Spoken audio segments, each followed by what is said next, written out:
Kembali setelah 10.000 tahun kultivasi. Bab 252 hingga bab 257. Bab 252. Pembantaian dimulai.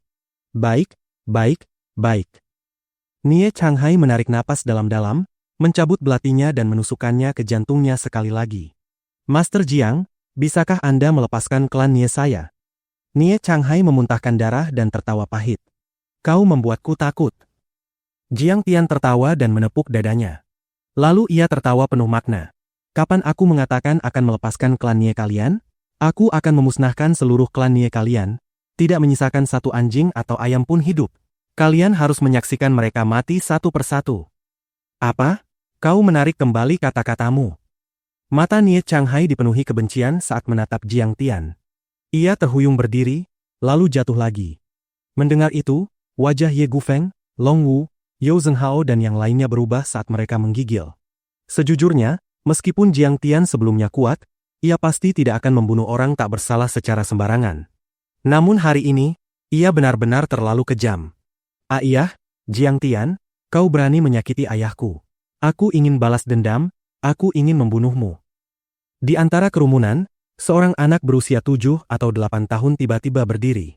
Wajahnya penuh kebencian dan kemuraman saat ia menunjuk Jiang Tian dan mulai mengutuknya. Sangat bagus, kau punya nyali. Kau benar-benar pantas menjadi benih Nie Changhai. Sudah tahu balas dendam di usia semuda ini, kau benar-benar sedikit luar biasa. Jiang Tian tertawa dan memuji, paman awalnya ingin memaafkanmu, tetapi sekarang aku tidak bisa memberimu kesempatan itu. Su Ruocheng mengerutkan kening, ia sudah maju ke depan, menangkap anak kecil itu, dan langsung melemparkannya ke tanah. Jiang Tian, brengsek. Anak itu menjerit menyakitkan saat dilempar ke tanah. Ia benar-benar memaki dengan keras, namun tak mampu mengucapkan kata berikutnya. Karena Su Ruocheng sudah menebas dengan keras, kepala anak itu terbang keluar dan jatuh ke tanah. Mati. Anakku. Nie Changhai meratap sambil menatap Jiang Tian dengan kebencian. Kau adalah iblis. Ini adalah putra bungsu yang lahir dari ibu kedua yang ia pelihara. Selalu sangat lucu, namun sekarang juga mati secara tragis. Kau bahkan tahu julukanku? Jangan bilang kau teman TK yang telah lama hilang.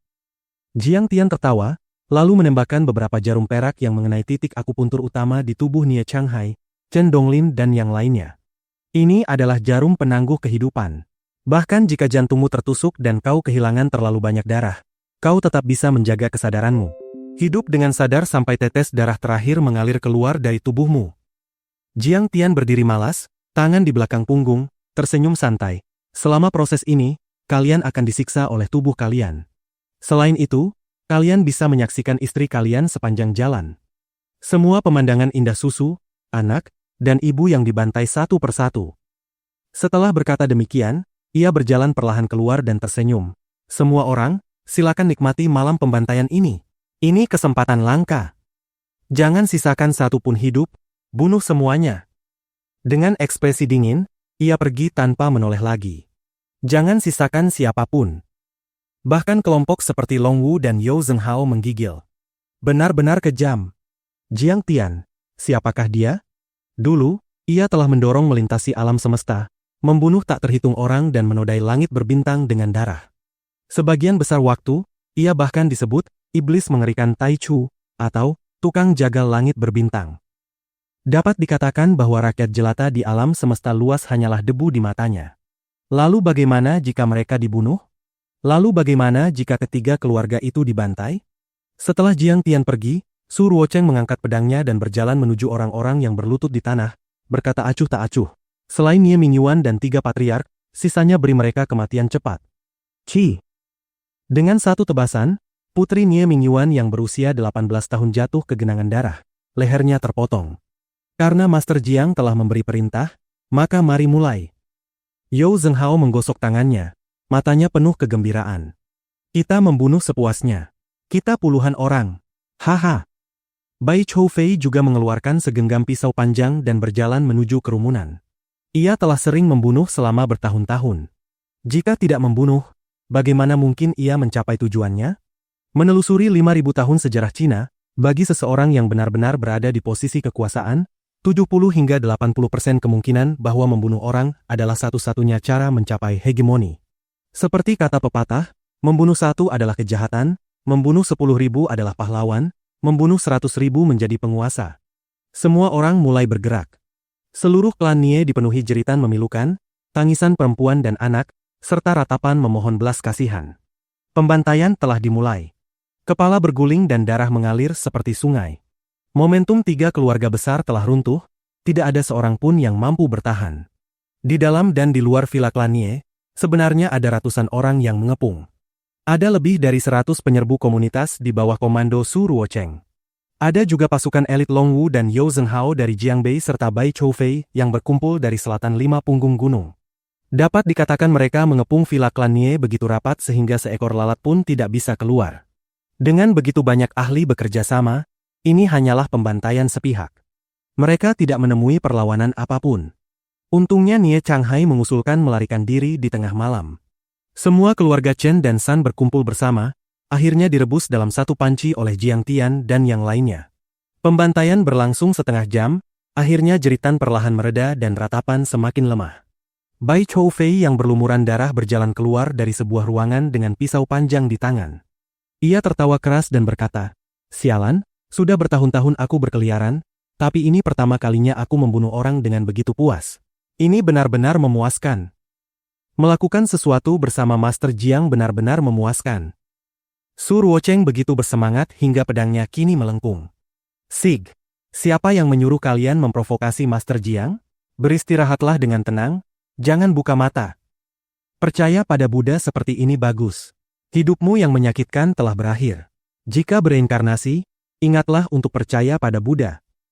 Tang Xiaoze memutar tasbih Buddha, kedua tangan digabungkan, melafalkan sutra bagi yang mati sambil berjalan, bergumam, wajahnya penuh belas kasih dan kesalehan. Selama proses ini, meskipun Nie Changhai dan dua lainnya tertusuk berkali-kali dan kehilangan banyak darah, pikiran mereka tetap jernih. Mereka menyaksikan dengan menyakitkan anggota keluarga mereka jatuh satu persatu, meninggalkan dunia ini. "Nona Ruocheng, apa yang harus kita lakukan selanjutnya?" Ye Gufeng memandang mayat-mayat yang menutupi tanah. Bau darah yang menyengat membuatnya sangat tidak nyaman. Ia mengerutkan kening melihat Su Ruocheng. "Tuan Ye, jangan khawatir. Serahkan semuanya padaku." Su Ruocheng tersenyum manis dan bertepuk tangan. Kemudian beberapa pria kekar keluar membawa tangki bensin besar dan menuangkannya ke dalam villa. Semua orang meninggalkan villa. Su Ruocheng menatap manor indah itu. "Jangan meremehkan pemuda miskin, aku tidak pernah menyangka klan sebesar 3 klan Jinling akan berakhir seperti ini. Sungguh akhir yang menyedihkan." Setelah berkata demikian, rokok di tangannya dijentikan ringan, membentuk lengkungan elegan saat jatuh ke bensin. Manor indah itu langsung terbakar seperti kembang api di langit malam. "Begitu indah." Su Ruocheng memuji dengan mabuk. "Ah!" Tiba-tiba, sesosok tubuh menerobos keluar dari kobaran api. Seluruh tubuhnya dilalap api sambil menjerit kesakitan. "Jiang Tian, aku tidak akan melepaskanmu. Tidak akan. Aku ingin balas dendam." Orang yang terbakar itu ternyata Nie Mingyuan. Semua orang menatapnya dengan tenang, tetapi tidak ada yang menolongnya memadamkan api. Tubuhnya dilalap api, berguling di tanah. Api perlahan padam, namun ia juga perlahan pingsan di rumput. Sepertinya dia belum mati. Haruskah kita menikamnya? Bai Choufei yang sudah membunuh hingga matanya merah mengangkat pisau panjangnya dan hendak maju. "Lupakan, masih banyak bensin tersisa. Biar kubakar habis untukmu." Ye Gufeng mengulurkan tangan menghentikannya. Berapa menit lagi dia bisa bertahan jika terbakar seperti ini? Bahkan jika dikirim ke rumah sakit sekarang, para dewa pun tidak bisa menyelamatkannya. Su Ruocheng tertawa meremehkan. Begitulah, kelompok itu berdiri di lereng bukit di luar villa, merokok dan mengobrol sambil menyaksikan manor terbakar. Bai Choufei dan Kaisar Tiemin bahkan mengeluarkan sup mie kacang mereka dan meminumnya, berbicara dan tertawa dengan puas. Setengah jam kemudian, api villa perlahan padam dan semua orang bubar. Setelah terbakar selama itu, mustahil ada yang selamat. Setelah semua orang pergi, bunyi sirene terdengar. Mobil polisi, pemadam kebakaran, dan ambulans melaju kencang. "Saudara-saudara, santai saja." Komandan pemadam masih merokok sambil berkata santai. "Atasan memerintahkan untuk memadamkan api dalam 8 jam. "Apa? Ada apa ini?"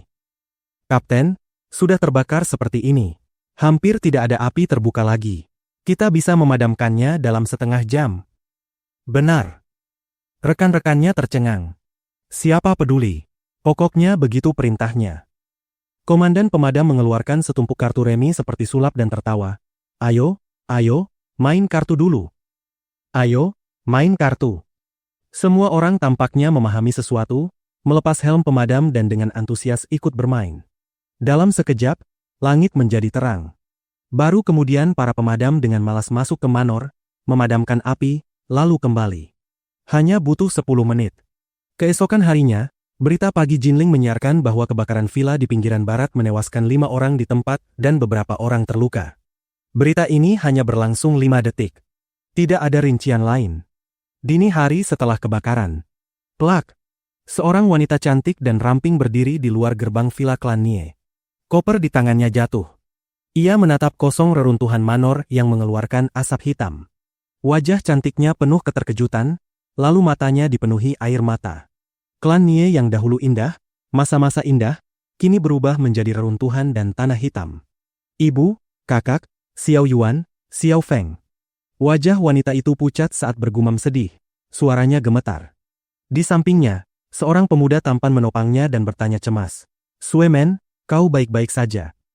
Setelah menerima kabar, Nie Sueman yang baru menyelesaikan kultivasi tertutup segera bergegas pulang. Pesawat terbang langsung, hanya dalam beberapa jam ia tiba dan langsung menuju klan Nie tanpa henti, namun tetap terlambat. Klan Nie yang ia lihat sudah hancur total, tak mampu ia terima. Tidak, bagaimana bisa seperti ini? Nie Sueman berlari menuju villa seperti orang gila. Di antara reruntuhan, ia menggali hingga menemukan tubuh kecil. Tidak. Ia memeluk mayat yang telah hangus dan menyusut menjadi segumpal daging. Tubuhnya gemetar, air mata mengalir deras saat ia meraung ke langit. Tidak jauh dari sana, kakak laki-laki yang menemaninya tiba-tiba berteriak. Adik junior, ada orang hidup di sini. Bab 253. Aku adalah seorang kultivator. Nie Sueman segera berlari menghampiri. Namun, dia melihat bahwa wajah orang ini sudah tidak dapat dikenali lagi.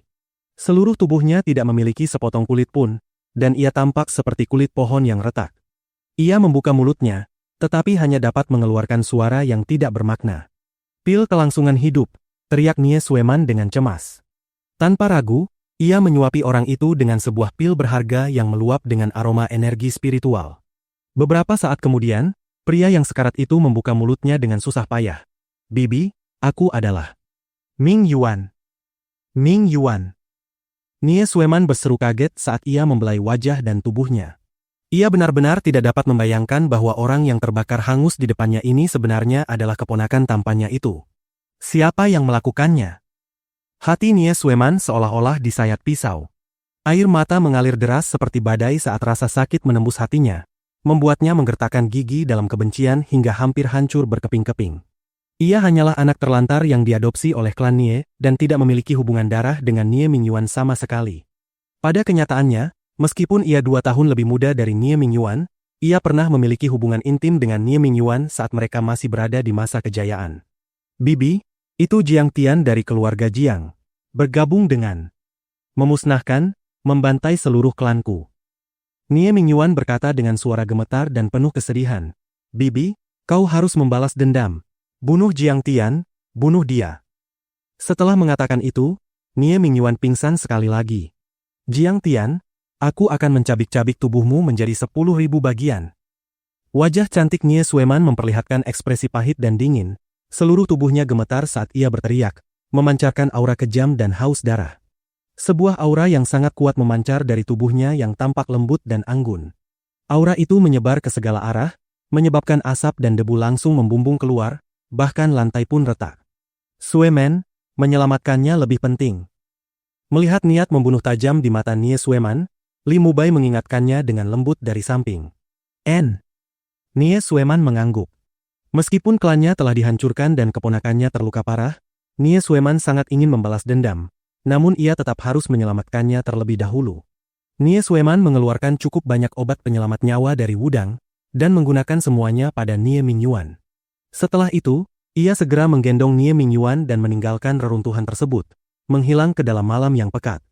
Karena pihak berwenang sengaja menutup rapat berita tersebut, kabar tentang pemusnahan 3 keluarga besar klan Nie keluarga Chen, dan keluarga San hanya menyebar pada lingkup terbatas. Namun, beberapa orang kaya dan pejabat tingkat tinggi yang mengawasi konflik antara keluarga Jiang dan 3 keluarga besar itu juga secara samar memahami kebenaran di balik peristiwa ini. Jangan memprovokasi keluarga Jiang. Banyak anggota klan di Jinling mengadakan rapat darurat untuk membahas tindakan balasan. Dan kalimat ini menjadi kesimpulan akhir yang dipatuhi oleh banyak tokoh besar.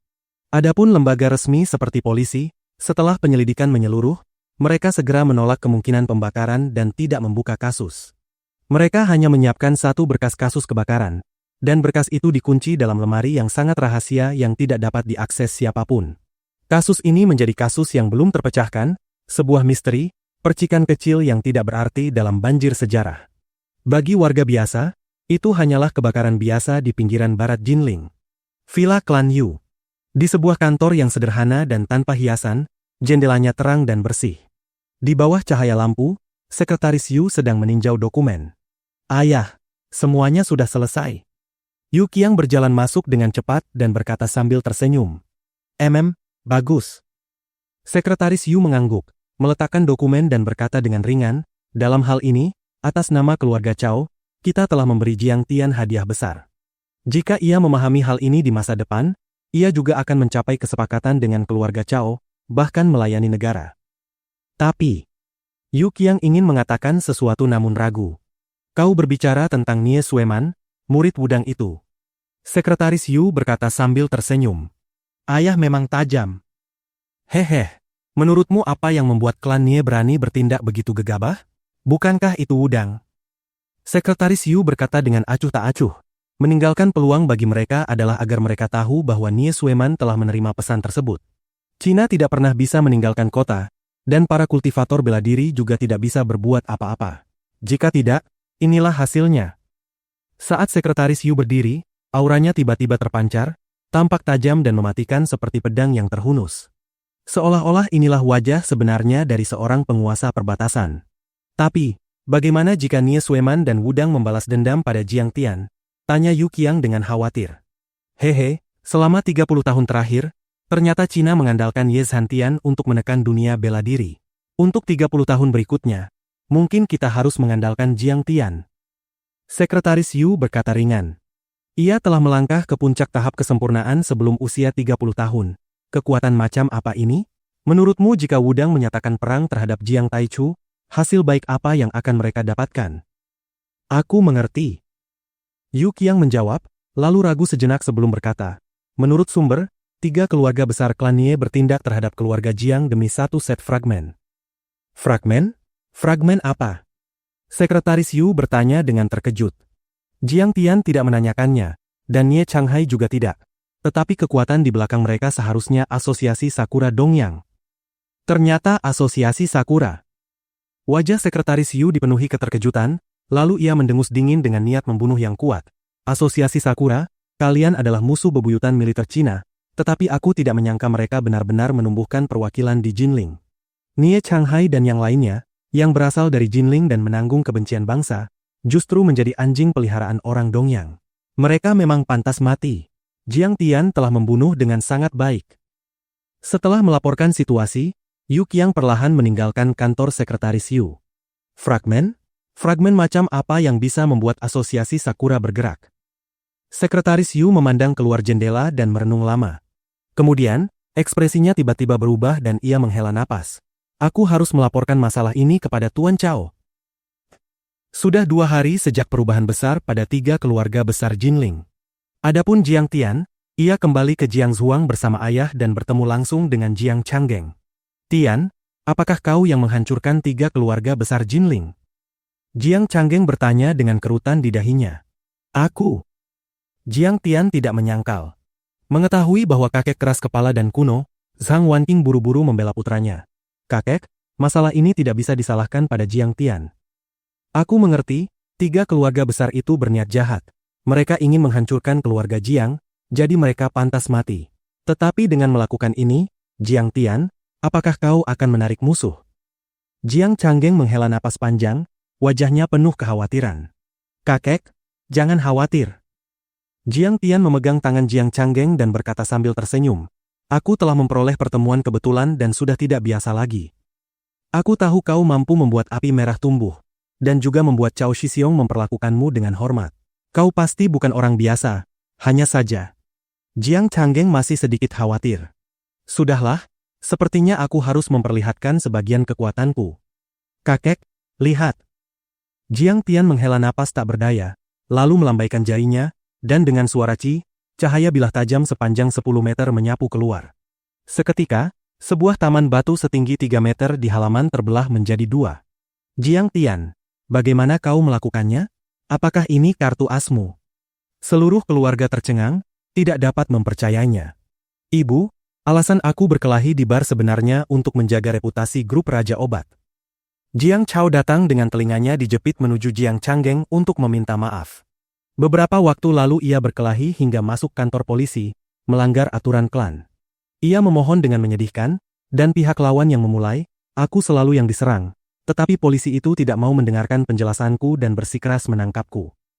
Kau harus berbicara baik-baik di depan kakek. Jangan sampai kakek memukulku dengan tongkatnya. Saat ia terus mengomel, ia tiba-tiba melihat Jiang Tian melambaikan jarinya dan gunung buatan itu tiba-tiba terbelah menjadi dua. Ah iya, ibu. Jiang Chao begitu ketakutan hingga jatuh ke tanah. Seluruh tubuhnya lemas, bahkan tidak bisa berdiri. Jika itu terjadi padanya, bukankah ia akan terbelah sampai mati? Bagaimana dia melakukannya? Dia jelas berada 10 meter dari gunung buatan itu. Mungkinkah putraku adalah dewa? Jiang Changgeng, istrinya, serta Ye Ziwei sangat terkejut oleh Jiang Tian, seolah-olah mereka melihat orang asing. Bahkan kemampuan Jiang Tian menumbuhkan api merah di tubuh kakek tidak memberikan kejutan sebesar tebasan gunung ini. Bibi kedua juga sangat ketakutan hingga gemetar. Ia berdiri di pintu dengan hormat dan membungkuk kepada Jiang Tian dengan suara bergetar. Saya memberi hormat kepada patriark, saya memberi hormat kepada kakek. Mengenai perkelahian Jiang Chao, meskipun ia gegabah dan impulsif, bagaimanapun juga ia melindungi reputasi klan, jadi tidak perlu dihukum. Pergilah. Jiang Tian melambaikan tangannya dengan ringan. Kami berterima kasih kepada klan atas pengampunan ini. Bibi kedua dan Jiang Chao begitu ketakutan hingga berlutut bersamaan, lalu perlahan mundur. Setelah keduanya pergi, Jiang Tian memandang kakek yang masih terkejut dan berkata dengan acuh tak acuh. Kakek, apakah Anda sekarang percaya padaku? Jiang Tian, sebenarnya siapa kau? Jiang Changgeng sangat terkejut di dalam hatinya, tidak dapat mempercayainya. Jiang Zixing dan istrinya juga memandang Jiang Tian, wajah mereka penuh keraguan. Ini juga pertanyaan dalam hati mereka. Kakek, apakah Anda tahu tentang kultivator bela diri? Pernah mendengarnya? Jiang Changgeng menekan keterkejutannya dan berkata perlahan. Ada pepatah bahwa pengobatan tidak memisahkan keluarga. Dan berlatih bela diri membutuhkan pemahaman tentang struktur tubuh manusia. Dan dokter, terutama dokter top, juga paling mungkin berhubungan dengan kultivator bela diri, karena kultivator bela diri juga bisa diracuni. Ia berhenti sejenak lalu berkata dengan penuh kerinduan. Meskipun keluarga Jiang bukan keluarga bela diri, kakek pernah bertemu 1 atau 2 kultivator bela diri sebelumnya, dan tahu bahwa mereka terbagi menjadi tubuh baja, kekuatan dalam, tahap kesempurnaan, dan level lainnya. Dikatakan bahwa tubuh baja tidak takut senjata dingin, kekuatan dalam dapat membunuh tanpa meninggalkan bekas atau petunjuk. Dan kultivator bela diri tahap kesempurnaan dihormati sebagai master, mampu mengolah ki hingga tingkat tertinggi. His, begitu kuat. Jiang Zixing dan istrinya tercengang, tidak percaya bahwa keberadaan yang begitu menakutkan benar-benar ada di dunia ini. Berbicara sampai di sini, kakek tiba-tiba berkata dengan terkejut. Tian mungkinkah kau adalah kultivator bela diri legendaris, atau tahap kesempurnaan? Tidak, kakek. Aku berkultivasi dalam sistem yang berbeda, disebut kultivasi. Jiang Tian berkata dengan acuh tak acuh. Saat ini aku hanya berada pada tahap menengah pemurnian ki, tetapi sudah sebanding dengan pakar bela diri puncak tahap kesempurnaan. Apa? Kau sudah memiliki tingkat kultivasi setara tahap kesempurnaan? Keluarga Jiang kita benar-benar menghasilkan tokoh yang setara Grandmaster bela diri. Jiang Changgeng sangat terkejut, lalu tiba-tiba menyadari sesuatu dan menepuk tangannya sambil tertawa. Haha. Tidak heran Cao Shixiong memperlakukanmu dengan begitu hormat. Jiang Zixing dan istrinya juga merasa bangga. Bab 254. Rahasia Reruntuhan Keabadian. Zhang Wanqing mencibir dingin dan berkata dengan angkuh. Kalau begitu Nie Changhai dan yang lainnya mengira keluarga Jiang kita begitu mudah ditindas, bukankah itu berarti putraku sebenarnya adalah seorang master? Ini jelas mencari kematian. Jiang Tian berkata santai, jalan kultivasi itu dalam dan luas. Bisa dikatakan bahwa tingkat tertinggi kultivasi para seniman bela diri hanyalah tahap dasar dari kultivasi. Jika seseorang dapat berkultivasi ke tingkat yang sangat tinggi, tubuh fisiknya tidak akan hancur, kesadaran spiritualnya tidak akan mati, dan ia akan naik menuju keabadian dengan tubuh bulu, abadi dan tak musnah. Saat itu kita dapat menghancurkan gunung dan sungai dengan satu serangan, dan melempar kota hanya dengan satu angkatan tangan. Jiang Tian menyesap teh dan berkata perlahan, bahkan dapat menjelajahi alam semesta, melangkah ke langit berbintang asing, menjadi dewa, dan menghancurkan sebuah planet dengan satu pukulan. Dalam sekejap, memusnahkan semua makhluk hidup, hingga akhirnya membangun alam semestanya sendiri. Berkultivasi. Sebenarnya seajaib ini. Ya Tuhan, itu benar-benar dewa atau makhluk abadi. Tidak, bahkan lebih kuat daripada dewa dalam legenda. Ketika Jiang Changgeng dan yang lainnya mendengar ini, mereka merasa seolah-olah sedang bermimpi. Jika mereka tidak menyaksikan sendiri Jiang Tian mengangkat tangannya dan membelah gunung dengan kekuatan gaib, mereka pasti akan mengira Jiang Tian sudah gila dan mengoceh omong kosong. Namun pada saat ini, mereka tiba-tiba merasa bahwa jika Jiang Tian memiliki kemampuan seperti itu, maka wajar saja jika seluruh klan dari 3 keluarga besar dimusnahkan. Bagi kendaraan lapis baja seperti itu, nyawa seseorang hanyalah seperti debu semut, tidak layak disebut sama sekali. Kakek, ayah, ibu, dan kakak Ziwei, alasan aku mengumpulkan semua orang hari ini sebenarnya adalah untuk membawa kalian semua ke jalan kultivasi. Jiang Tian menyapu pandangannya ke seluruh keluarga dan tersenyum. Kami juga bisa berkultivasi? Orang tua renta ini bersedia berkultivasi bersama Sage-san. Jiang Changgeng awalnya tidak percaya, tetapi kemudian ia tiba-tiba berdiri dan memberi salam murid dengan gemetar. Beberapa tahun yang lalu, ia sudah seperti manusia yang berada pada tahap kemunduran kelima. Ia hampir mati dan memahami nilai kehidupan serta kesehatan. Bahkan jika tidak bisa mencapai alam kuat seperti yang dijelaskan Jiang Tian, hidup beberapa tahun lebih lama dengan sehat dan tanpa disiksa penyakit pun sudah sangat baik. Kakek, tidak perlu bersikap sopan. Aku berharap bisa bersama Anda selamanya. Jiang Tian terkejut dan segera membalas salam. Hemp, kalau aku hidup 100 tahun lagi, dengan keriput di seluruh wajah dan gigi rontok, bukankah aku akan menjadi iblis tua 1000 tahun? Jelek sekali. Zhang Wanqing tersentuh, tetapi tetap bercanda. Ibu, aku tahu ibu suka kecantikan, tapi para kultivator bisa mendapatkan kembali masa muda, tetap awet muda selamanya, dan mencapai pertumbuhan terbalik yang sejati. Jiang Tian tidak bisa berkata-kata. Pada saat seperti ini, ibu masih memikirkan kecantikan, lalu ia terkekeh dan berkata, nanti Anda akan terlihat seperti gadis kecil berusia awal 20-an. Jauh lebih baik daripada kosmetik. Kali ini benar-benar menyentuh titik lemah sang ibu, ia segera berkata dengan penuh semangat, kalau begitu aku juga akan berkultivasi. Kalau ibumu ingin menjadi gadis cantik, lalu aku harus bagaimana? Mungkin ibumu akan meninggalkanku. Aku juga akan berkultivasi. Jiang Zixing tertawa dan berkata, kau hantu sialan. Apa yang kau katakan? Membuat anak tertawa, di mataku kau akan selalu menjadi kakak tampan. Zhang Wanqing tersenyum dan mencubit leher suaminya. Tiba-tiba, seluruh keluarga setuju. Jiang Tian berkata, nanti, aku akan mewariskan satu set teknik kultivasi kepada masing-masing dari kalian. Setelah itu, Jiang Tian mengubah topik, menatap kakek dengan serius dan berkata, kakek, apakah Anda tahu bahwa di balik 3 keluarga Nie dan yang lainnya, ada dalang lain yang disebut Asosiasi Bunga Sakura Dongyang? Orang Dongyang? Kakek terkejut dan berkata, bagaimana mungkin? Mengapa kita menyinggung orang Dongyang? Itulah sebabnya aku membunuh mereka. Jiang Tian mengelutkan bibirnya dan berkata perlahan, 3 keluarga besar itu bukan hanya ingin mengendalikan Medicine King Group, mereka ingin menjadi anjing elang Asosiasi Bunga Sakura, mengusir kita dari keluarga Jiang. Tujuan akhirnya adalah merebut satu set fragmen. Fragmen. Jangan-jangan peta itu. Mata Jiang Changgeng berbinar saat ia bergumam. Kakek, dari mana peta itu berasal? Sampai bisa didambakan oleh Asosiasi Bunga Sakura.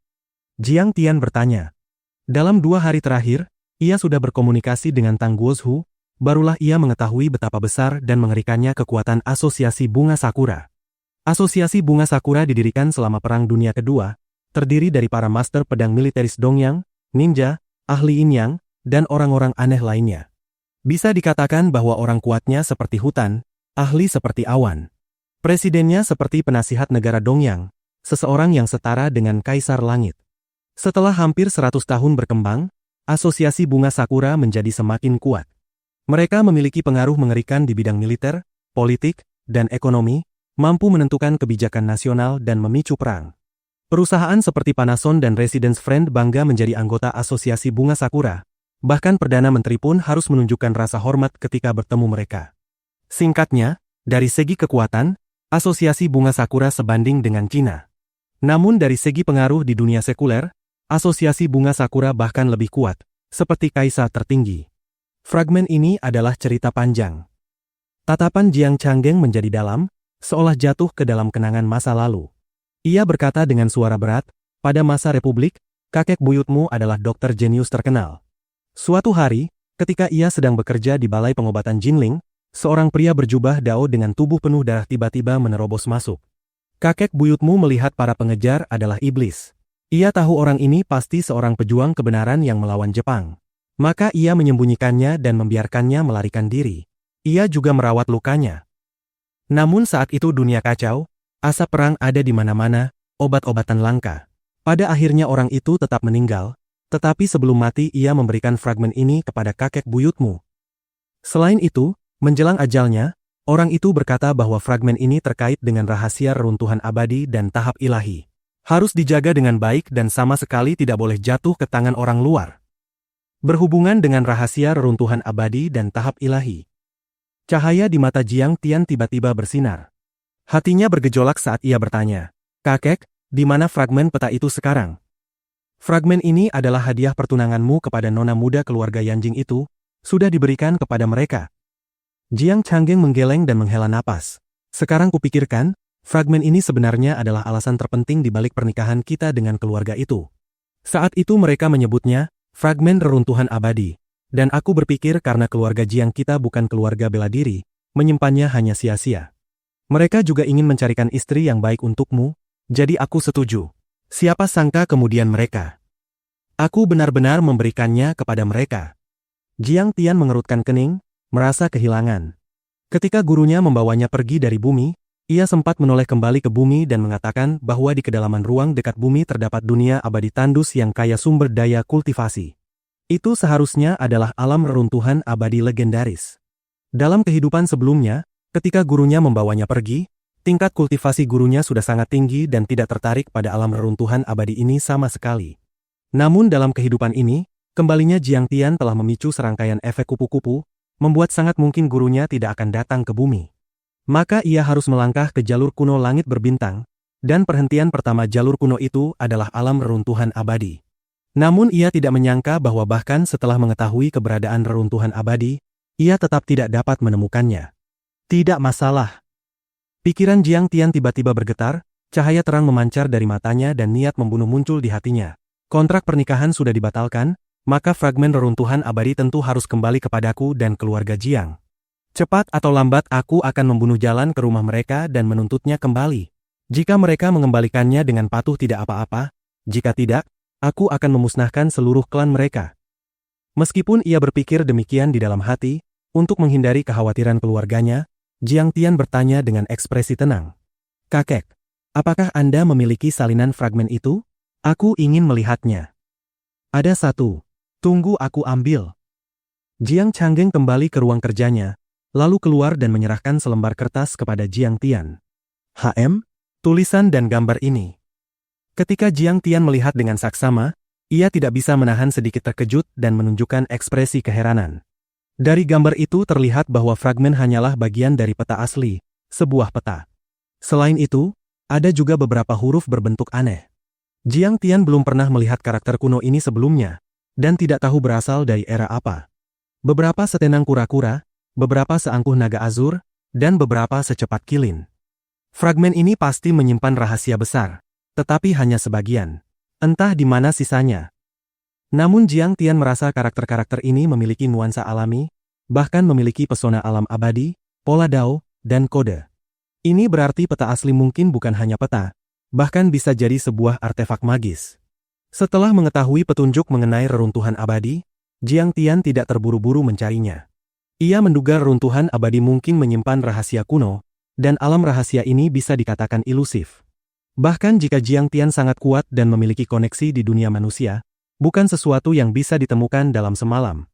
Yang mendesak adalah membantu keluarganya menapaki jalan kultivasi.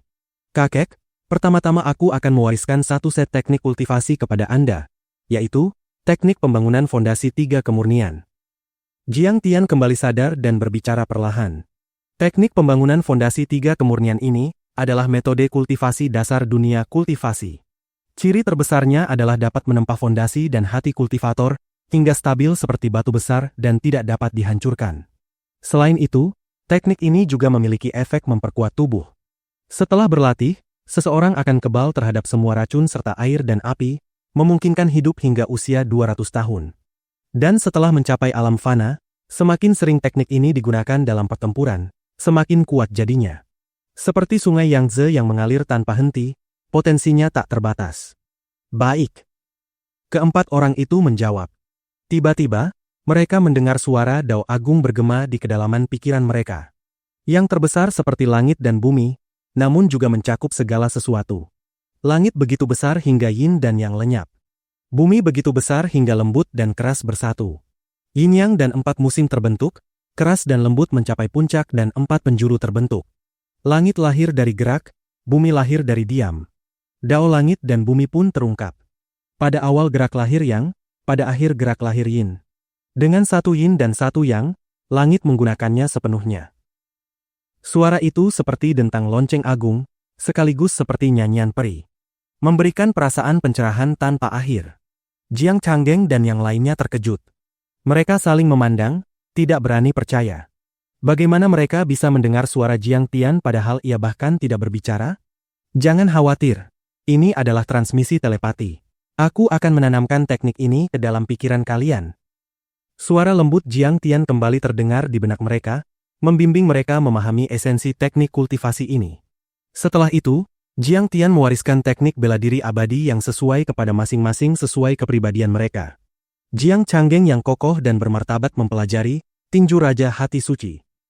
Tinju ini lembut, bulat, dan transparan, memiliki serangan dan pertahanan sekaligus, berwibawa, dengan kesucian di dalam dan kekuasaan di luar.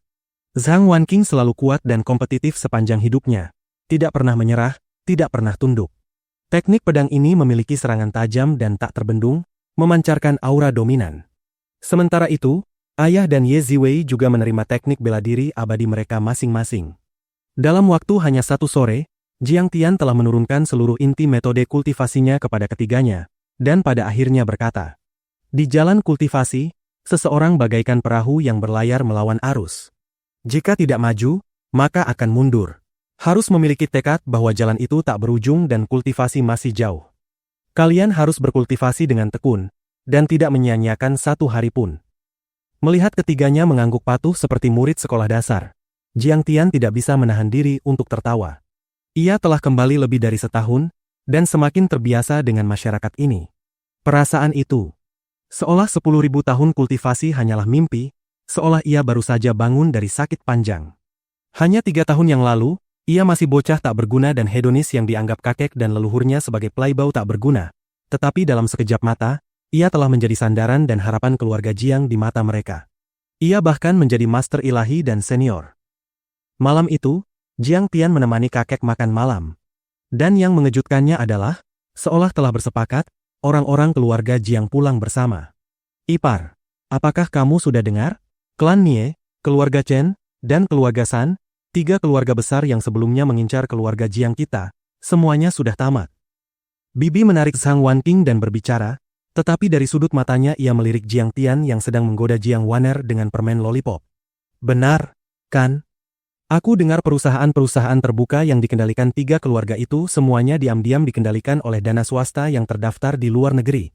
Bibi lain juga berkata dengan wajah penuh kegembiraan. Aku juga dengar para pria dari 3 keluarga besar itu ingin kabur. Tetapi semuanya sudah dibereskan seseorang. Bahkan tidak ada mayat yang tersisa, tidak ada satupun yang hidup. Bibi berkata misterius, adik ipar, aku dengar ini semua kemampuan Xiao Tian. Benarkah? Ya. Aku juga dengar tidak ada yang memadamkan api dan dibiarkan terbakar sepanjang malam. Apakah pejabat Old Chao yang membantu Jiang Tian? Semua orang mengelilingi Zhang Wanqing, mengajukan berbagai pertanyaan dengan mata penuh kegembiraan. Bisa dikatakan bahwa kehancuran 3 keluarga adalah kabar yang sangat baik bagi keluarga Jiang. Semua orang terkejut sekaligus gembira.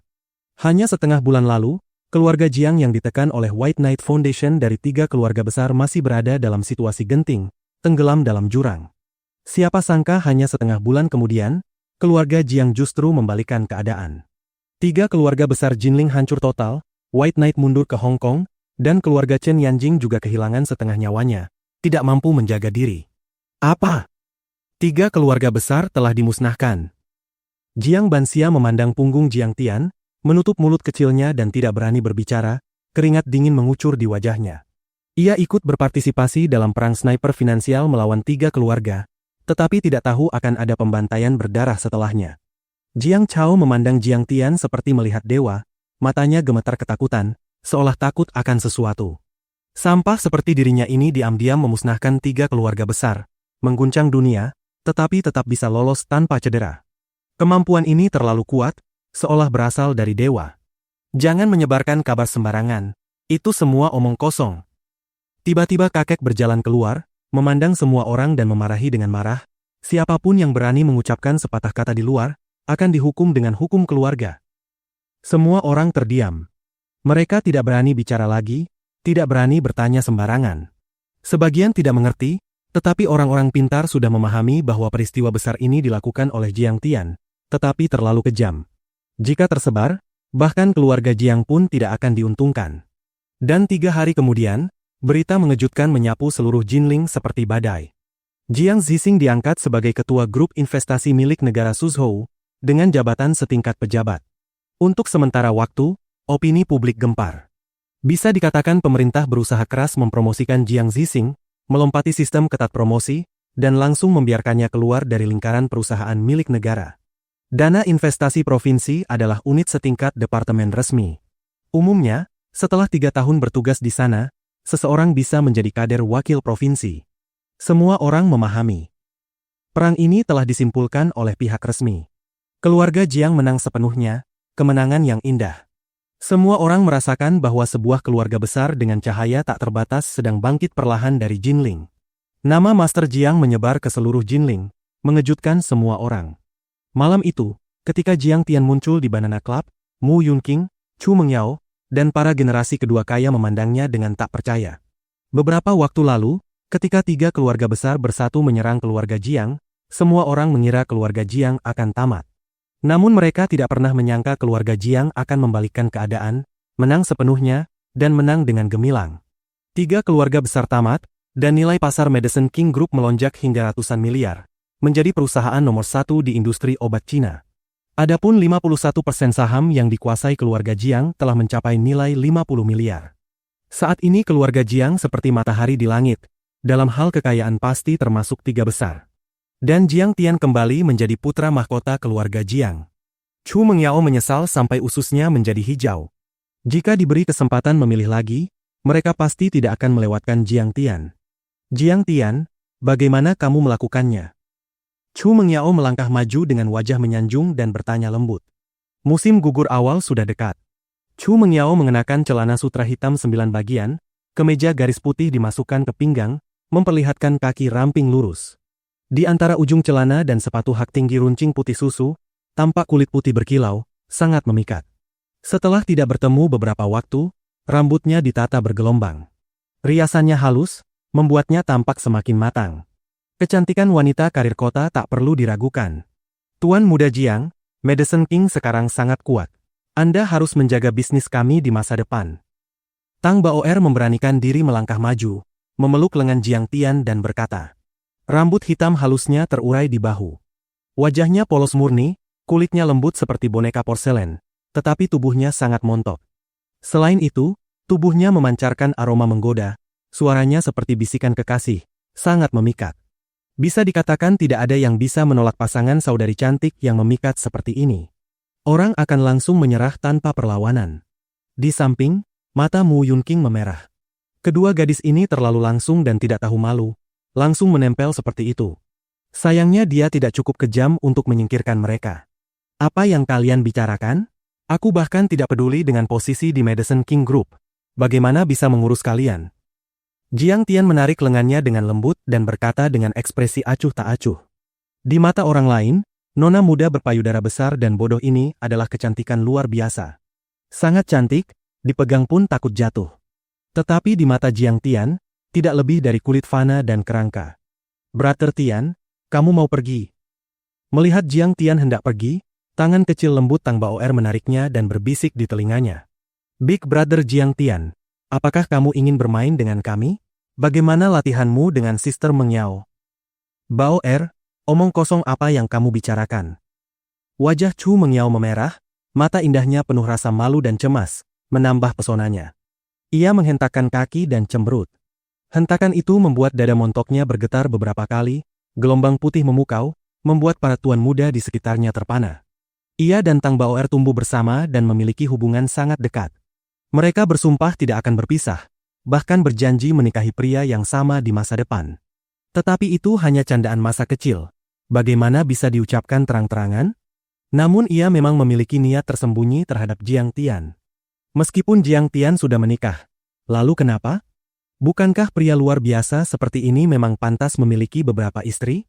Ini adalah orang kuat yang dapat menaklukkan Su Ruocheng dan menghancurkannya.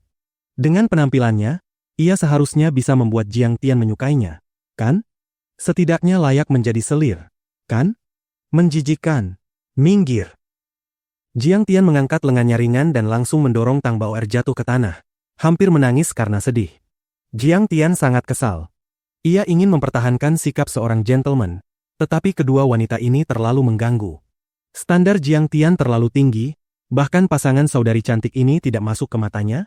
Jiang Tian menghindari mereka seperti ular dan kalajengking, lalu naik ke atas. Ketika melihat Su Ruocheng berjalan ke arahnya, ia langsung memarahi, "Apa ini semua?" "Tenang, Tuan Jiang." Su Ruocheng dimarahi hingga terdiam, menundukkan kepala dan meminta maaf. "Jangan biarkan aku melihat mereka lagi." Jiang Tian melambaikan tangan dan masuk ke ruang teh dengan langkah besar. Chu Meng Yao dan Tang Bao'er memandang Su Ruocheng dengan ketakutan dan kesedihan. "Kak Ruochen, kami hanya bercanda dengan Jiang Tian, tidak bermaksud menyinggungnya. Keluar." Setelah Su Ruocheng mendengar laporan pengawas, ia mengetahui situasinya. Ia begitu marah hingga tubuhnya gemetar, menunjuk ke pintu dan berteriak. Jiang Tian adalah keberadaan seperti naga dan phoenix di antara manusia, Master Agung nomor 1 dalam daftar ilahi. Aku saja, Ratu Jinling, hanya bisa menjadi pelayannya. Kalian gadis kecil ingin memanjat ke ranjang Master Jiang? Itu hanya angan-angan. Siapa yang memberi kalian kepercayaan diri? Kak Ruochen, jangan marah. Tang Bao'er tidak menyadari keseriusan situasi dan masih ingin manja. Plak! Su Ruocheng langsung menamparnya keras dan berteriak marah. "Pergi, tidak dengar aku." Darah mengalir dari mulut Tang Bao'er, berdiri terpaku, tidak tahu harus menangis atau tidak. "Usir mereka berdua." Su Ruocheng kemudian berteriak, "Mulai sekarang, keduanya dikeluarkan dari Banana Club dan tidak boleh masuk lagi. Jika berani menyinggung Master Jiang lagi, aku akan membunuh kalian semua." Di bawah tekanan Su Ruocheng, Chu Meng Yao dan Tang Bao'er seperti daun kering di angin dingin, gemetar ketakutan, wajah mereka pucat. "Jangan, Kak Ruochen. Kak Chen Cheng, Jiang Tian, tolong beri kami kesempatan lagi." Saat kedua gadis itu memohon dan meronta, beberapa penjaga maju dan melempar mereka keluar.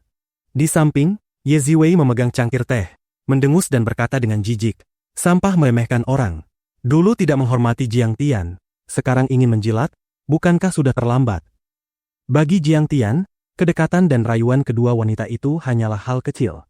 Kali ini Jiang Tian datang ke Banana Club juga karena ia mengundang orang-orang dari Selatan Lima Punggung dan dunia bela diri untuk membahas masalah formasi besar Gunung Forong.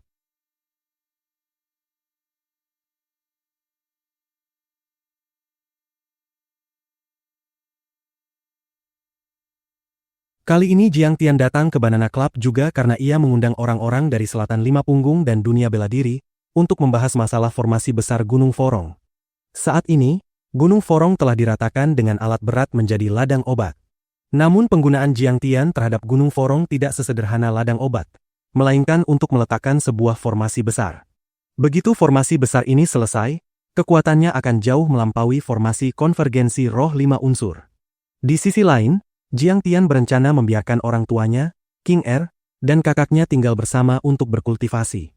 Namun formasi ini tidak sesederhana formasi konvergensi roh 5 unsur milik Villa Raja nomor 1. Villa Raja memang bagus, tetapi berapa banyak energi spiritual yang ada di Danau Embroidery seluas 10 km persegi dan Bukit Lion setinggi 100 meter? Gunung Forong berbeda. Panjangnya lebih dari 10 km dan ketinggiannya beberapa ratus meter. Selain itu, terdapat urat roh api bumi yang sangat besar tersembunyi di bawah tanah. Energi spiritualnya bahkan lebih murni dan kaya, 10 kali lebih kuat daripada Villa Raja. Formasi yang direncanakan Jiang Tian selama beberapa hari terakhir mencakup area 1 km, 10 kali lebih kuat dan rumit daripada formasi konvergensi roh 5 unsur sebelumnya. Selain itu, ia juga harus mempertimbangkan kemampuan ilusi, serangan, pertahanan, petir, kabut, dan lain-lain. Bahan yang digunakan luar biasa, sebuah formasi yang dapat mengguncang langit dan bumi. Dari pengalamannya di konferensi umum WUFO, Jiang Tian menjadi agak waspada. Jika ia terus meningkat, ia pasti akan membantai sepanjang jalan, bahkan menyinggung para ahli seni bela diri itu sendiri. Jika ada orang yang datang membalas dendam, formasi ini setidaknya dapat menahan serangan penuh selama 1 hari 1 malam.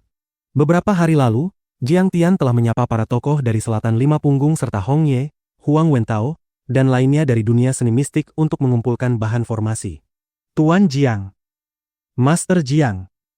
Begitu melihat Jiang Tian masuk, perwakilan dari pihak utara seperti Bai Chou Fei, Jiang Nan, Kaisar Tiemin, Tang Xiaoze, dan banyak ahli seni lainnya segera berdiri dan membungkuk dengan hormat. Selamat Master Jiang telah mengguncang Jinling dan meratakan 3 keluarga besar. Benar, pertempuran ini benar-benar indah. Semua orang memberi selamat. Mata mereka penuh kegembiraan dan rasa hormat. Dalam perang finansial batas ini, keuntungan keluarga Jiang sangat besar. Banyak kekuatan dan keluarga yang menyediakan dana untuk ikut serta juga memperoleh keuntungan besar. Semua ini karena kita satu hati dan satu pikiran. Duduklah. Jiang Tian duduk dengan santai dan melambaikan tangan agar semua orang duduk, sambil tersenyum. Tanpa Master Jiang, kami tidak akan bisa menang. Baru setelah itu semua orang berani duduk. Kata-kata mereka penuh kesopanan. Bagaimana pengumpulan bahan formasi? Kalian pasti menghabiskan banyak uang, kan? Ambil saja tagihannya, aku yang bayar. Jiang Tian memandang kotak-kotak yang memenuhi ruang teh besar itu dan tertawa. Kelompok dari Selatan Lima Punggung ini bekerja cukup baik, dengan banyak batu giok dan sari giok. Kayu hitam berusia 1000 tahun, besi hitam, batu laut indah, batu api ajaib, tanaman angin langit, dan sebagainya. Sekitar 1 miliar. Bai Chou Fei melaporkan, namun Master Jiang, Anda tidak perlu membayar. Ketika semua orang bersama-sama menyerang 3 keluarga besar di Jinling, mereka memperoleh keuntungan besar. Sebagai contoh Bai Chou Fei, semua tempat hiburan milik konferensi langit cerah diambil alih olehnya, menghasilkan setidaknya 2 miliar hanya dari itu, belum termasuk keuntungan kecil dari pembagian 3 perusahaan terbuka besar. Yang minum air tidak melupakan orang yang menggali sumur. Percaya pada Tai Chu, hidup selamanya. Tang Xiaoze berkata dengan wajah penuh kesalehan. Tang Xiaoze juga memperoleh lebih dari 1 miliar, dan bahkan menghabiskan 500 juta untuk menyumbang 2 kuil. Dikatakan sebagian besar patung Buddha diukir dengan referensi wajah Jiang Tian, menggabungkan iman Buddha dengan jasa besar Master Jiang. Para orang kaya lainnya juga memperoleh 1 hingga 2 miliar, semuanya kebagian rezeki. Oh, bagus. Jiang Tian mengangguk, lalu sedikit mengernyit. Masih ada beberapa bahan di halaman belakang. Ye Gufeng berdiri dan menunjuk keluar jendela. Jiang Tian menyapu dengan kesadaran ilahi, lalu menghela napas. Bahan-bahan ini sebenarnya masih jauh dari cukup. Hatinya sedikit gelisah. Seiring meningkatnya tingkat kultivasi, terobosan menjadi semakin sulit karena kebutuhan energi spiritual langit dan bumi menjadi 10 kali lebih besar dan lebih murni. Formasi setingkat formasi konvergensi roh 5 unsur dan pil biasa tidak lagi berguna baginya. Ia juga ingin mengubah fisik dan merekonstruksi tubuhnya, tetapi bahan seperti itu sangat sulit diperoleh. Satu-satunya cara adalah menggunakan sejumlah besar bahan formasi untuk membangun formasi besar Gunung Forong dan memaksa terobosan. Selain itu, ini juga memengaruhi kemajuan kultivasi kakek, ibu, dan kakak Ziwei. Waktu tidak menunggu siapapun. Benar, Master Jiang. Sebenarnya kami sudah mengikuti instruksi Anda sejak Anda mengambil Gunung Forong. Melihat ekspresi Jiang Tian tidak senang, Bai Chou Fei menjadi gugup. Ia menyeka keringat dingin di dahinya dan berkata dengan suara gemetar. Kali ini pengumpulan melibatkan ratusan orang dari faksi selatan dan dunia Feng Shui, menyisir semua pasar barang antik di seluruh negeri. Banyak keluarga dan sekte seni mistik membongkar seluruh negeri. Semua orang tampak tak berdaya. Jiang Tian mengangguk sedikit. Ia tahu mereka sudah melakukan yang terbaik. Tenaga yang dikeluarkan tidak sedikit, tetapi di era hukum akhir ini, habisnya energi spiritual dan kurangnya sumber daya kultivasi tidak dapat dikendalikan siapapun. Saat itu, mata Daois Hong Ye tiba-tiba berbinar dan berkata bersemangat. Semua orang, kita telah melewatkan satu hal. Apa? Tanya Jiang Tian. Pandangan kita terlalu sempit. Hong Ye berkata, mengapa hanya fokus pada Cina dan tidak ke luar negeri? Luar negeri? Apakah ada bahan formasi di luar negeri? Semua orang bingung. Aku tidak berani mengatakan tempat lain, tetapi di wilayah Nanyang pasti banyak bahan formasi. Hong Ye berkata, sejak Zheng He berlayar ke Nanyang, orang Cina terus bermigrasi ke sana. Pada akhir dinasti Ming dan awal Qing, serta masa Perang Republik Cina, banyak orang Cina pergi ke Nanyang untuk berdagang dan mencari nafkah. Ia melanjutkan perlahan, mereka tidak hanya membawa tenaga kerja, tetapi juga budaya Cina, termasuk seni mistik dan Feng Shui. Ia menghela napas panjang, yang terpenting, tempat-tempat itu tidak mengalami 10 tahun kekacauan. Warisan mereka terjaga dan berkembang, sehingga menjadi pusat seni mistik Cina. Selain itu, penduduk lokal juga mengembangkan 10 aliran sihir Nanyang, membentuk perpaduan antara seni mistik Cina dan lokal, sampai-sampai Nanyang disebut ibu kota seni mistik. Benua bintang? Singapura? Tanya Jiang Tian. Termasuk Hong Kong, dunia seni mistik di sana jauh lebih makmur daripada daratan. Misalnya Sumo Zhai yang dapat berbincang santai dengan Patriark Hong Kong sangat dihormati. Huang Wentao menambahkan, setiap akhir tahun, Benua Bintang mengadakan konvensi pertukaran global seni mistik. Berbagai artefak dan bahan tak terhitung jumlahnya. Hong Ye berkata dengan penuh kerinduan, jika kita pergi ke sana untuk membeli, pasti akan memperoleh hasil besar. Baik.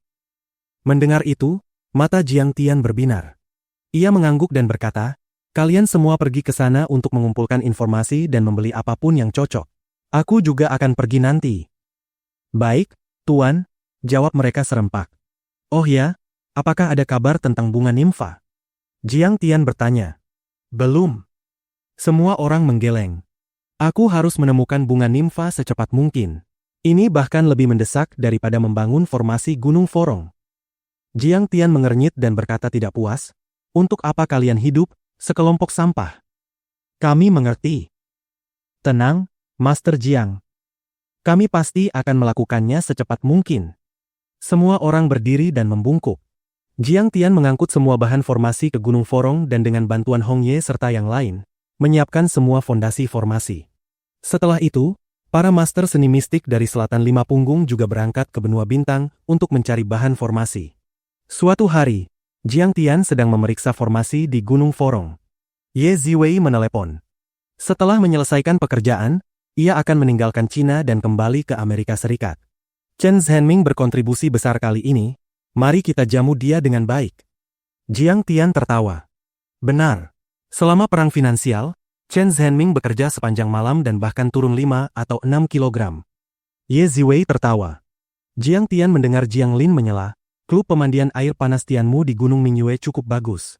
Bisa makan, minum, bermain, dan berendam untuk melepas lelah. Mari undang dia ke sana. Jiang Tian tertawa. Bukankah kamu ingin memamerkan tubuhmu dan menggoda Chen Zhenming agar menyatakan perasaannya? Selama periode ini, Jiang Tian sudah menyadari perasaan Chen Zhenming terhadap Jiang Lin tidak biasa. Sekarang ia akan meninggalkan Jinling. Jika tidak mengaku sekarang, kapan lagi?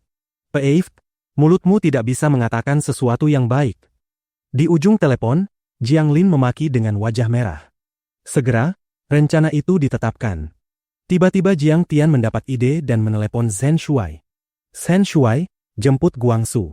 Kita ke klub pemandian air panas Tianmu Gunung Mingyue malam ini untuk mengantar anak itu. Mereka berempat tumbuh bersama dan memiliki hubungan erat. Jika Chen Zhenming pergi tanpa memberitahu mereka, itu tidak pantas. Chen Zhenming kembali. Ini pertama kalinya Zhen Shuai mendengar kabar itu dan sangat terkejut, lalu berkata dengan nada masam. Jiang Tian, kamu tidak benar. Dia kembali tapi kamu bahkan tidak memberitahu aku. Apakah masih saudara?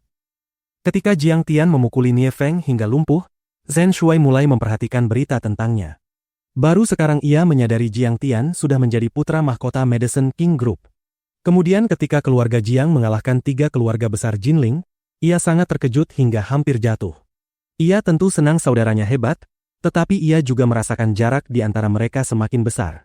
Ketika dia kembali, dia tidak keluar sama sekali. Selalu bekerja. Jiang Tian tersenyum pahit. Gunung Mingyue? Aku kenal tempat itu. Baik, aku pesan ruang VIP dulu. Aku jemput kalian. Zhen Shuai langsung menutup telepon. Pada malam hari, mereka membawa Tan Guangsu dan muncul di gerbang Villa Gunung Forong. Bab 257. Pertemuan kembali dengan Ling Er. Jiang Tian, ada apa denganmu? Apakah kamu menjadi buruh? Zhen Shuai tercengang. Jiang Tian memakai pakaian sutra di malam hari. Dia berpura-pura menjadi babi untuk memakan harimau. Tan Guangsu menatap dalam ke mata Jiang Tian, dan berkata sambil tersenyum tipis. Sebenarnya, dia masih tidak bisa mempercayainya. Rasanya seperti berada dalam mimpi. Dibandingkan dengan pihak lain, keluarga Jiang mereka seperti kelinci putih kecil di depan 3 serigala ganas. Namun, keluarga Jiang mereka justru dipaksa untuk melakukan serangan balik, menyebabkan 3 keluarga besar menderita kekalahan telak. Dan Jiang Tian saat ini bukan lagi playboy bahan sampah itu, melainkan putra mahkota grup Raja Obat. Dia hanya berharap hubungan antar saudara tidak akan berubah. Beberapa hari ini, Jiang Tian sedang memasang formasi susunan. Dia berpakaian persis seperti buruh, dengan pakaian kerja biru, helm keselamatan, dan banyak lumpur di kaki celananya. Dalam keadaan normal, Jiang Tian biasanya kembali ke kota pada malam hari untuk berganti pakaian di villa, tetapi hari ini dia sedikit gugup. Selain itu, dia akan berganti ke pakaian renang dan celana renang di pemandian air panas. Adapun para buruh, biarkan saja mereka. Ayo pergi. Jiang Tian membuka pintu mobil dan tersenyum malas. Kita tidak menjemput bocah Chen Zhenming itu? Tanya Zhen Shuai. Jiang Lin dan Ziwei akan menjemputnya. Kita langsung bertemu di klub saja. Jiang Tian tertawa. Sial, aku ingat Chen Zhenming selalu menyukai Jiang Lin kan? Apakah dia sudah bergerak? Zhen Shuai menyalakan mobil, mengedipkan mata pada Guangsu dan tertawa. Guangsu, sekarang tidak ada harapan bagimu, aku adalah mogul Wall Street. Jiang Lin sekarang wakil presiden Raja Pil, aku hanya kepala departemen kecil. Apakah aku berani memikirkannya? Tan Guangsu begitu terkejut hingga ingin menangis tetapi tidak ada air mata. Kamu akan segera bertunangan. Kali ini, Paman Jiang memindahkanmu ke ibu kota provinsi, dan juga memindahkanmu menjadi sekretaris pribadinya. Zhen Shuai mengemudi sangat cepat, tertawa, di masa depan, beri aku beberapa bisnis saja, biarkan aku menghasilkan sedikit uang juga. Persyaratan Paman Jiang sangat ketat. Dia memintaku menjaga jarak dari pemilik aneh, kata Tan Guangsu dengan sangat serius. Sial, di mana aku salah? Kamu benar-benar melukaiku. Zhen Shuai begitu marah hingga hidungnya miring. Melihat teman masa kecilnya tertawa dan bertengkar, jejak kehangatan yang langka muncul di wajah Jiang Tian. Tak lama kemudian, mereka tiba di kota pemandian air panas Gunung Mingyue. Tempat ini terletak di pinggiran timur Jinling, wilayah kota Mingyue. Kota Mingyue adalah kota kabupaten sekaligus kota tua. Banyak bangunan dari dinasti Ming dan Qing, dan sekarang setelah pemandian air panas Gunung Mingyue dikembangkan, tempat ini dipenuhi wisatawan dan orang-orang. Ketiganya segera memasuki sebuah klub bintang bernama Kaisar Inggris Internasional, untuk makan, minum, dan hiburan lengkap. Di seluruh Jinling, Kaisar Inggris Internasional sangat terkenal dan memiliki 7 hingga 8 cabang. Jiang Tian juga pernah mengunjungi toko-tokonya beberapa kali, tetapi dia tidak menyangka cabangnya ada juga di kota Mingyue. Di dalam aula yang berkilauan dan terang benderang, Zhen Shuai menemukan manajer toko dan berkata, Direktur Yang, saya sudah memesan tempat ini sebelumnya. Dia memberikan nomor ponselnya. Iyo, bukankah ini Tuan Muda Jiang? Tuan Muda Jiang sudah lama tidak merawat bisnis saya. Jiang Tian sedang ragu apakah harus pindah lokasi. Dia tahu bahwa di tempat seperti ini ada layanan berbayar, dan dia tidak ingin berada di tempat yang tidak rapi seperti ini bersama beberapa orang kecil. Tiba-tiba, manajer toko wanita di depannya melihat Jiang Tian.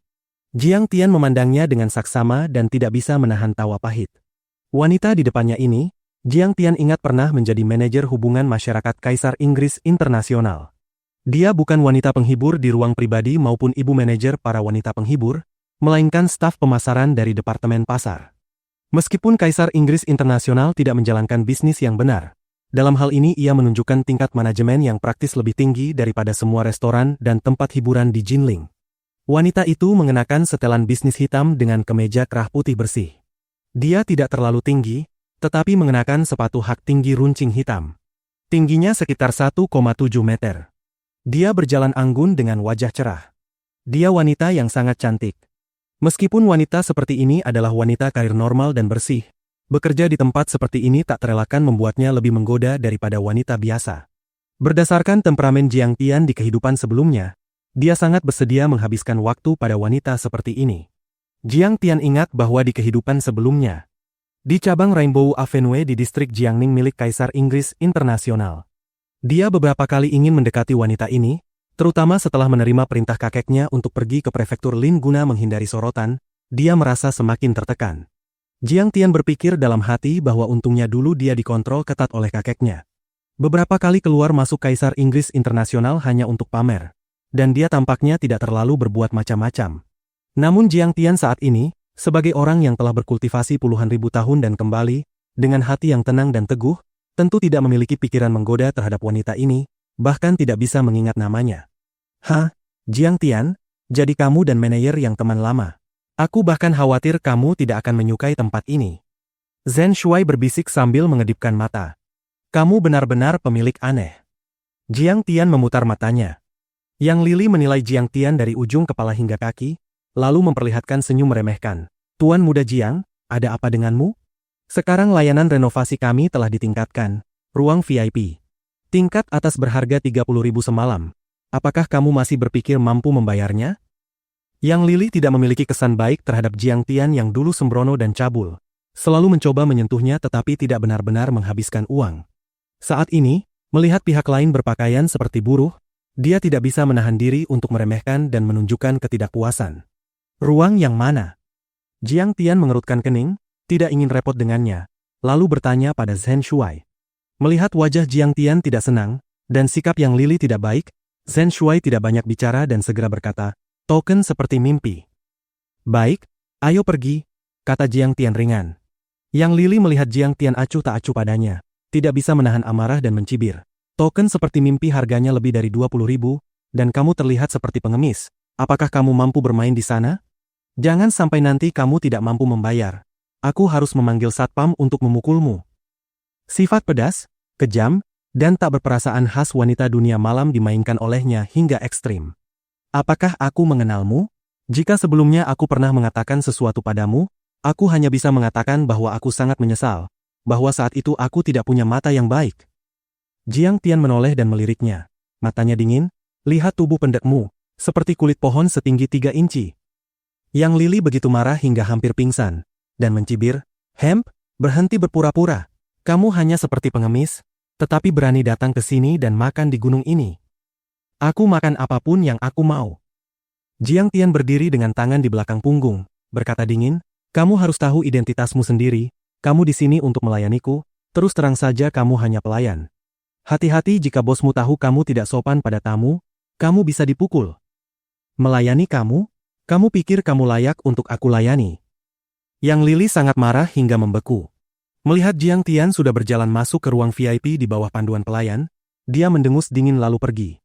Hampir pada saat yang sama, rombongan lain tiba di aula. Didampingi sekelompok pria parubaya yang tampak tidak kaya maupun miskin, seorang pemuda tampan dan menawan melangkah masuk. Mata Yang Lili langsung berbinar. Dia maju menyambut, menunduk hormat dan berkata dengan gembira, Tuan Bai, Anda datang. Saya akan meminta Tuan Muda Lei memanggil Yu Qiang, Nona Su dan yang lain untuk turun menjemput Anda. Tidak perlu mengumpulkan banyak orang. Kita langsung naik saja. Saya hanya datang untuk membicarakan bisnis. Bai Chou Fei tersenyum lembut. Baik, silakan ikuti saya. Yang Lili menunjukkan senyum menjilat, membungkuk dan membuat gestur mengundang, lalu memimpin jalan dengan patuh. Ini adalah Bai Chou Fei, Tuan Muda tingkat pertama Kota Domba. Konon baru-baru ini ada Master Jiang yang seperti dewa yang dapat menyerang kota dan memerintah wilayah di Jinling. Sekarang setelah mereka mengalahkan klan Nie, bahkan bisa sejajar dengan Su Ruocheng, Semua tempat hiburan di sekitar kota Mingyue berada di bawah kendalinya. Bahkan Kaisar Inggris Internasional pun harus meminta perlindungannya. Metode lainnya semua bergantung padanya. Alasan Lei Gang mengundangnya makan malam hari ini adalah untuk menjilatnya dan mencari kesempatan bertahan hidup. Memasuki ruang VIP. Tak lama kemudian, Ye Ziwei, Jiang Lin, dan Chen Zhenming juga tiba. Semua saling mengenal. Mereka tidak membicarakan pekerjaan, hanya cerita masa kecil yang menarik. Segera suasana menjadi akrab. Saat itu, hidangan mulai disajikan. Seorang pelayan membawa seporsi ikan kakap kukus dan berkata, "Semua, silakan menikmati hidangan." Jiang Tian sedang minum dengan Shen Shuai ketika mendengar suara itu dan hatinya bergetar. Menoleh, dia melihat Huang Linger mengenakan rompi merah dan seragam klub, sedang menyajikan hidangan. Huang Linger juga menatap Jiang Tian dengan aneh. Dia tidak tahu mengapa, tetapi merasa Jiang Tian sangat familiar. Hatinya terasa sakit dan sangat tidak nyaman. Pikirannya kacau, tangannya gemetar, dan sedikit kuah terciprat ke kaki celana Jiang Tian. Maaf, saya tidak sengaja, saya bisa mengganti rugi." Huang Linger mengenakan rompi merah dan celana panjang barat. Meskipun bahannya buruk, tetap tidak bisa menyembunyikan sosoknya yang ramping dan anggun. Melihat dirinya menyebabkan masalah, wajahnya yang jernih dan cantik menjadi pucat seperti sedang menahan keluhan. Dia terus membungkuk meminta maaf, hampir menangis. "Tidak apa-apa. Kembali bekerja saja." Jiang Tian melambaikan tangan dengan tenang, mengambil tisu dan menghapus minyaknya. Setelah dia pergi, Ye Ziwei memandang Jiang Tian dengan aneh dan berbisik, "Aneh, kenapa dia tidak mengenalimu lagi?"